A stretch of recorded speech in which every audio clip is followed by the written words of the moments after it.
Bienvenue sur Charisma Télévision. Dans le cadre de votre principale édition d'information, nous vous présentons toutes nos excuses pour ce retard acculé. La technique assez caprice que parfois nous avons du mal à gérer. Comment faites-vous pour gérer votre portefeuille? Une question à laquelle plusieurs ont bien voulu apporter des réponses dans cet élément que nous vous proposons de suivre. La période de fin du mois est généralement une période très stressante pour de nombreuses personnes à la simple idée du règlement des différentes factures. Un moment durant lequel certains travailleurs peinent à repartir les sous, soit pour des raisons, des charges trop élevées, de mauvaise gestion du budget et bien plus encore. Face à toutes ces observations, nous avons interrogé quelques personnes pour savoir comment ces dernières parviennent à gérer leur portefeuille. Voilà ce qu'il en ressort. Il vaut mieux éviter des dépenses exorbitantes, être limité dans ses dépenses, surtout résoudre les problèmes d'une manière prioritaire, surtout éviter les dépenses qui ne tiennent pas lieu. Mettre la priorité dans les dépenses nécessaires, privilégier des situations les plus portefeuille, je le gère de manière un peu plus sérieuse parce que je pense que ce que j'ai me permettra de se mettre plus ou moins en bonne santé. Ça veut dire essayer de gérer mon portefeuille, de faire en sorte que les dépenses dont je vais effectuer, ce soit des dépenses en fait qui ont un sens avec l'avenir. Avec l'avenir, ça veut dire se mettre à l'aise, ne pas faire des dépenses inutiles, acheter ce qui est nécessaire surtout et investir peut-être quelque part à ouvrir quelque chose pour faire en sorte que par jour j'ai quelque chose qui rentre. Et ça arrive parfois aussi qu'avec mon portefeuille, je limite les dépenses. Un Gabonais lambda, je travaille d'abord, à la fin du mois je gère mon portefeuille. J'ai une femme, j'ai des enfants, je fais un planning. Je fais la popote, il y a les charges élémentaires qui sont comme le courant, il y a le taxi de mes enfants. Et c'est pas d'une manière extraordinaire. En gère le portefeuille, ce sont les besoins quotidiens. Planifier ses dépenses, mettre un accent sur ce qui est prioritaire, ne pas vivre au-dessus de ses moyens, sont là quelques solutions pour ces personnes qui ont du mal à gérer leur portefeuille. La calvétie, ou appelée encore alopécie, est une pathologie dont souffrent plusieurs hommes. Quelles sont ses causes? Voyons cela avec Désiré Bienigon. La calvétie, scientifiquement appelée alopécie, désigne une absence partielle ou totale de cheveux. Les hommes sont les plus concernés par ce problème. Bien que la calvétie affecte plus volontiers les hommes, les femmes peuvent aussi être touchées par cette pathologie qui se manifeste essentiellement entre l'adolescence et la quarantaine. La calvétie peut être causée par plusieurs facteurs tels que la fatigue importante et anormale, que l'on appelle allocénie, peut induire une perte de cheveux. Le stress peut également être à l'origine du trouble. Cependant, chez les hommes, c'est bien le caractère héréditaire qui est prépondérant. Ainsi, lorsqu'un parent a le crâne dégarni, il y a forte chance de calvétie. Il y a de fortes chances que la calvétie concerne ses descendants aussi. La calvétie héréditaire ou l'alopécie androgénique se manifeste entre 25 et 35 ans. Une alimentation déséquilibrée ou la prise prolongée de médicaments peuvent également conduire à la calvétie. On distingue différents types de calvétie: l'alopécie diffuse, l'alopécie androgénique, la chute de cheveux saisonnière, l'alopécie de traction, la calvétie précoce, la calvétie de naissance et la calvétie héréditaire. Les traitements médicamenteux sont délivrés sur ordonnance d'un ophtalmologue. Avant de prévenir une calvétie, il est nécessaire de connaître les causes. C'est un fait dûment constaté dans notre pays. Plusieurs personnes utilisent la sorcellerie pour nuire à leur progéniture. Selon vous, quelle serait la réaction des victimes de cette pratique? Voyons cela avec Inès Ngunga et Hugues Nzundu dans ce reportage. Lorsque le pangolin vieillit, il se nourrit des mamelles de ses petits, nous dit un dicton populaire de chez nous. Mais la sorcellerie pratiquée dans certaines familles ne laisse pas les enfants en marge, d'où les situations de paranormalité souvent vécues par ces derniers les contraint quelquefois de recourir au service des hommes d'église, parmi lesquels les pasteurs, prophètes et docteurs, pour ne citer que cela. Des prophéties relâchées par ces hommes de Dieu ont souvent été à l'origine de discordes dans les familles. À cet effet, Notre équipe de reporters s'est intéressée à la réaction de ces victimes. Être déçu, ça c'est d'abord un premier départ. Secondo, je vais d'abord m'adresser à la personne. On dit chaque frustration égale un mot de repos. Donc c'est en fonction du ressenti que j'irai vers la personne. À défaut, bon, si et seulement si j'ai le pour et le contre de ça, quels sont les avantages, mais quel est l'inconvénient de ça? S'il y a possibilité que je contourne ça, bon, je le ferai tout de suite.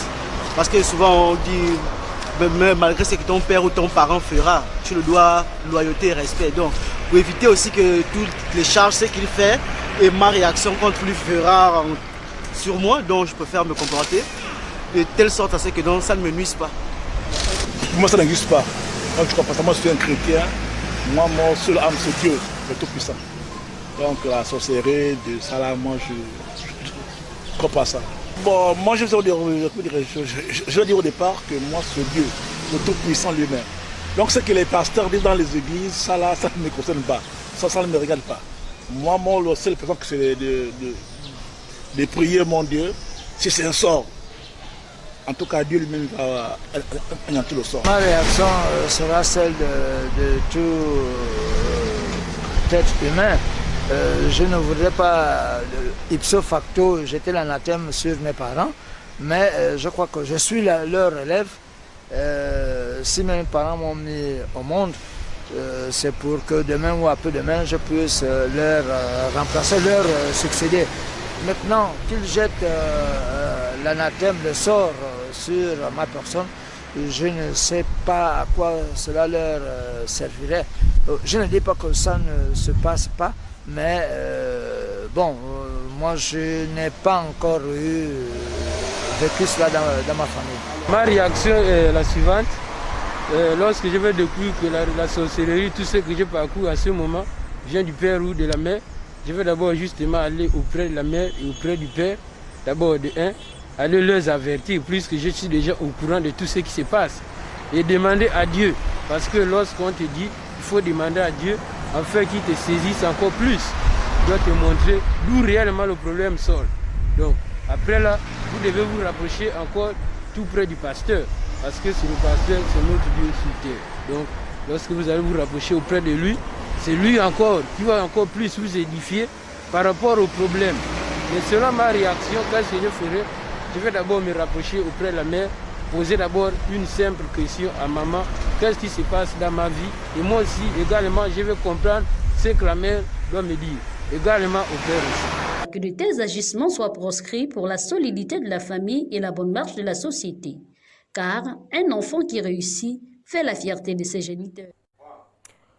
Ouvrons la page étrangère de ce journal où 6 pays africains ont été choisis pour héberger leur propre production de vaccins à l'ARN, a annoncé ce vendredi l'Organisation mondiale de la santé. Le constat avec nos confrères d'Africa News.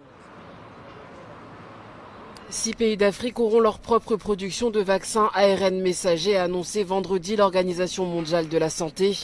L'Afrique du Sud, l'Égypte, le Kenya, le Nigeria, le Sénégal et la Tunisie ont été choisis par l'OMS afin de permettre au continent africain de fabriquer ses propres vaccins contre la Covid-19, mais aussi d'autres maladies. Plus de 80% de la population africaine n'a pas encore reçu une seule dose. Cette inégalité s'explique en grande partie par le fait qu'à l'échelle mondiale, la production de vaccins est concentrée dans quelques pays, pour la plupart à revenus élevés. Le président sud-africain Cyril Ramaphosa a réclamé que les programmes de santé mondiaux s'engagent à acheter des vaccins produits en Afrique, ainsi que la levée des brevets des laboratoires occidentaux pour conforter durablement l'industrie africaine. Nous acceptons l'aide que nous avons reçue, mais elle n'est pas durable. Aidez-nous à nous renforcer. Ensemble, affrontons les obstacles et démontrons au monde que l'Afrique a la capacité, les scientifiques et les industries pour fournir les vaccins et les diagnostics nécessaires à la gestion de la santé en Afrique. Opposés à une levée des brevets, Ursula von der Leyen et Emmanuel Macron ont défendu le choix d'un transfert de technologie, une solution qui, selon eux, protège la propriété intellectuelle. L'objectif qu'on doit poursuivre, c'est que jamais la propriété intellectuelle ne doit être un rempart à la production et la diffusion de vaccins partout où ils sont nécessaires. Selon l'OMS, la formation dans les 6 pays devrait débuter en mars de cette année. Un expert indépendant de l'ONU nommé Yao Agbetse accuse les autorités centrafricaines et les paramilitaires russes d'entraver les enquêtes. Plus de détails avec nos confrères d'Africa News. Lors d'une conférence de presse à Bangui, Yao Agbetse, un expert indépendant de l'ONU, a accusé les autorités centrafricaines et les paramilitaires russes d'entraver systématiquement le travail des enquêteurs en dénonçant les abus des alliés russes contre la population civile. L'année dernière, l'ONU accusait les mercenaires russes et les forces centrafricaines d'abus, parallèlement à sa condamnation permanente des crimes commis par les groupes rebelles du pays contre les civils. Les alliés russes sont auteurs de plusieurs exactions contre les populations civiles, notamment le fait par exemple de se rendre dans des villages, de menacer la population, le fait de tirer avec des armes sur des animaux, sur des vaches, le fait de pouvoir de s'accaparer d'un certain nombre de bétail sans pour autant payer le prix aux éleveurs et aux paysans. Selon l'ONU, le personnel humanitaire présent en Centrafrique serait pris pour cible par des groupes armés, notamment les forces de défense et de sécurité nationale. Il n'est pas acceptable qu'il y ait des entraves, que cette entrave provienne des FACA, des forces intérieures de sécurité, des groupes armés ou des alliés russes. Pour nous, cela est inacceptable. Dans un nouveau rapport qui couvre la période d'octobre à février, Antonio Guterres a indiqué qu'à 3 reprises en janvier, la MINUSCA s'est vu refuser l'accès à l'armée et à d'autres personnels de sécurité. Votre époux commet l'inceste avec votre fille conçue hors mariage. Quelle serait votre réaction? C'est la question de notre micro-trottoir de ce soir. Les avis des uns et des autres dans cet élément signé Hugues Nzundu. Le début, ce sera dur, mais je veux consommer pour ne pas perdre et mon enfant et mon mari. Je vais garder l'enfant, c'est tout. Les hommes font des bêtises. L'homme est né pour faire la bêtise, c'est pour ça qu'il meurt aussi. Je prends mon enfant, il fait l'enfant de mon mari, qui peut en plus aussi mon petit-fils. Bien sûr que l'enfant, elle sera gênée, mais moi je vais parler à l'enfant. C'est mon enfant, je ne peux pas lui mettre dehors à cause d'un homme. Si le mari va se sentir un peu bizarre, c'est à lui de partir. Et moi, je reste avec mes 2 enfants, c'est tout. La famille va siester. Et on va donner le conseil à la petite que c'est l'abomination, que désormais, elle ne doit plus se comporter comme ça. Bon. Mais quand ça à mon propre mari, nous allons vivre dans la même maison comme des frères et sœurs. Tout ce qu'il faut faire, rendre service comme la femme dans son foyer, je vais le faire à mon mari. Parce que ma petite et moi, on ne peut pas se mélanger les slips. C'est pas normal. C'est clair que... Non, mais il faudra d'abord qu'on sache dans quelles circonstances, pourquoi il a fait ça, si c'est elle ou si c'est lui qui a commencé. Parce que dans les foyers, il y a des belles filles qui draguent les beaux pères. En fait, on pense toujours que c'est le grand qui a tort, mais parfois c'est l'enfant qui peut avoir tort. Mais comme c'est un mineur, on va toujours mettre la faute sur la grande personne. On essaye d'évaluer la chose, on voit pourquoi c'est arrivé, comment c'est arrivé, et après ça, on voit ce qu'il y a lieu de faire, c'est tout.